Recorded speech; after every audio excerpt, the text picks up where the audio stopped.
जब हिरण्याक्ष का जन्म हुआ, भयानक राक्षस, धर्म कर्म को होने नहीं देता था, कहीं पूजा पाठ हो तो रोक देता था, लोगों को गाली देता था, वेदों और पुराणों को उठा के फेंक देता था। ये सब फालतू है। अगर उनके सामने कोई धर्म की बात कर दे तो मारने के लिए दौड़ते थे। राक्षसी बुद्धि, भयानक राक्षस। एक बार हिरण्याक्ष के मन में हुआ, उसने सोचा कि जब तक धरती रहेगी तब तक देवता आते रहेंगे। बोले न रहेगा बांस, न बजेगी बांसुरी, न 9 मन तेल होगा, न राधा नाचेगी। धरती को ही उठा करके मैं समुद्र में फेंक देता हूं। हिरण्याक्ष ने बुद्धि लगाई, वो बड़ा बुद्धिमान राक्षस था।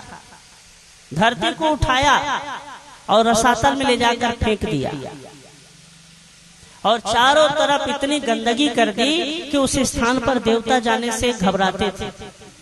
देखो, जहां गंदगी होती है ना, वहां पर देवता नहीं जाते। इसीलिए घर में कहा जाता है कि घर को हमेशा साफ सुथरा रखिए ताकि लक्ष्मी का आने का रास्ता प्रशस्त हो। जब हम गंदगी में रहते हैं, जूठन में रहते हैं, अशुद्धता में रहते हैं, वहां देवताओं का वास नहीं होता, वहां राक्षसों का वास होता है। इसीलिए घर में कहा जाता है कि घर में रोशनी होनी चाहिए। आपका घर मान लो बहुत बड़ा है, 50 कमरे हैं, रहोगे तो एक ही कमरे में, बनवा लिया 50 ठो, लेकिन रहना तो एक ही ठो में है।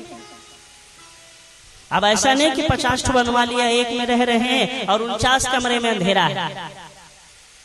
प्रकाश होना बहुत जरूरी है। पुराने जमाने में लाइट नहीं होती थी तो दीपक जलाते थे रोशनी के लिए, दीप ज्योतिर्मय नमोस्तुते। लेकिन अब बिजली की व्यवस्था हो गई तो अंधेरा नहीं होना चाहिए, वहां प्रकाश होना चाहिए। कम से कम सुबह और शाम वहां बत्ती जलनी चाहिए, वहां सफाई होना चाहिए, वहां देवता रहते हैं। जहां सफाई और शुद्धता होती है वहां लक्ष्मी का वास होता है। अशुद्धता में देवों का वास नहीं होता। हिरण्याक्ष जानता था कि अगर शुद्धता होगी तो देवता फिर आ जाएंगे। चारों तरफ गंदगी कर दी और इतना भयानक गंदगी कि वहां कोई जाने से घबराता था। सारे देवता हड़बड़ा गए, इंद्र, वायु, अग्नि, सब लोग हड़बड़ा गए। बोले ये क्या, हम जिस धरती पर जाते थे उसको तो रसातल में फेंक दिया। सब लोग भगवान विष्णु के पास गए और हाथ जोड़ के कहने लगे, बोले प्रभु कुछ करिए। भगवान विष्णु शेष शैया पर, आपने देखा होगा टीवी में या फोटो में, मोबाइल में, भगवान शेषनाग में सोए रहते हैं, ऐसे हाथ लगा के सोए रहते हैं क्षीर सागर में, और लक्ष्मी जी उनके पैर दबाती थी। भगवान बड़े आराम से सो रहे थे। जब देवता आए ना हड़बड़ा करके, बोले प्रभु जागिए। भगवान ने जब आंखें खोली, भगवान का नाम है कमल नयन। भगवान की जो आंखें हैं ना वो कमल के समान है, इतनी सुंदर आंखें हैं भगवान की, उनका नाम है कमल नयन। जब आंखों को भगवान ने खोला, देवताओं को देखा, सभी देवताओं ने भगवान को प्रणाम किया। बोले प्रभु विपत्ति आ गई है। कहा क्या हुआ? बोले धरती को एक राक्षस ने रसातल में फेंक दिया। अच्छा, चिंता मत करो, समय से पहले और भाग्य से ज्यादा न किसी को मिला है न किसी को मिलेगा। प्रतीक्षा करो, समय आने दो। भगवान माया रचते हैं, भगवान योग माया के पति हैं, उनको सब मालूम है क्योंकि पालन करता है ना, क्या करना है, कैसे करना है, कब करना है, सब उनको मालूम है। बड़े शांत भगवान चुपचाप सो रहे थे। बोले समय आने दो, सब होगा। ब्रह्मा जी को छींक आई और ब्रह्मा जी के नाक से एक छोटा सा शुकर निकला। शुकर यानी वाराह। ब्रह्मा जी को जब छींक आई तो उनके नाक से एक छोटे से शुकर का जन्म हुआ और उस शुकर ने उस समुद्र में छलांग लगाई। धीरे धीरे धीरे धीरे बढ़ते बढ़ते बढ़ते वो वाराह इतना ज्यादा बड़ा हो गया, इतना ज्यादा बड़ा हो गया कि उसके पैर रसातल में थे और सिर आकाश में, इतना विशाल शरीर था। जब भगवान ने गर्जना की, उनका नाम पड़ा वाराह। जब भगवान गरजने लगे, उस गर्जना को सुन करके हिरण्याक्ष ने सोचा, कौन है जो हमारे समान गरजता है? इस पूरी दुनिया में तो मैं ही हूं, मेरे समान कोई नहीं है, कौन दूसरा आ गया? नारद जी जा रहे थे, नारद जी को रोका, बोले रुको, कहां जा रहे हैं?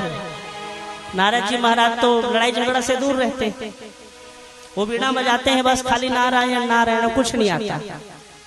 बोले रुको, कहां जा रहे हैं? नारद जी डर गए। अब राक्षस रुकवाएगा तो कोई डरेगा ना। बोले हाँ हाँ, क्या हुआ बताइए। कहिए, बताओ हमारे समान कौन गरज रहा है? हम लड़ना चाहते हैं। नारद जी ने कहा, बोले प्रभु, ये लड़ाई झगड़ा का काम हमारा नहीं है, हमारा एक ही काम है, खाली नारायण नारायण। और कहां आप और कहां मैं? बोले मैं आपसे लड़ने का सोच भी नहीं सकता, लड़ना तो दूर की बात। आप कहां भुजंग शरीर के और मैं आपके सामने बच्चा, मैं कैसे लड़ूंगा? और हमको लड़ाई झगड़ा से लेना देना नहीं है, हम शांत स्वभाव के आदमी हैं, भजन कीर्तन में रहते हैं, हमको लड़ना नहीं आता। हाँ, अगर आप कहें तो मैं आपके जैसा एक शक्तिशाली है, उसका पता बता दूं और उससे लड़ ले। बोले हमारे समान कौन है? कहा है ना, उसका नाम वाराह है। अभी अभी समुद्र में एक वाराह का जन्म हुआ है। बोले वाराह? कहा हाँ महाराज, वो आपके जैसा ही है। नारद जी का काम है इधर से उधर बात करना।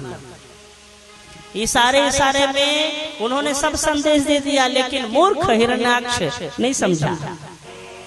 बोले आपके जैसा है, अगर आप कहें तो मैं पता बता दूं। बोले कहाँ है वो? कहा इसी दिशा में है, आपके जैसा है, जाइए उनसे लड़िए। कहा ठीक है। हिरण्याक्ष भगवान वाराह के पास गए और जैसे भगवान अपनी दाढ़ में पृथ्वी को उठाने के लिए जाते तो हिरण्याक्ष भगवान को अपनी गदा से मारता था।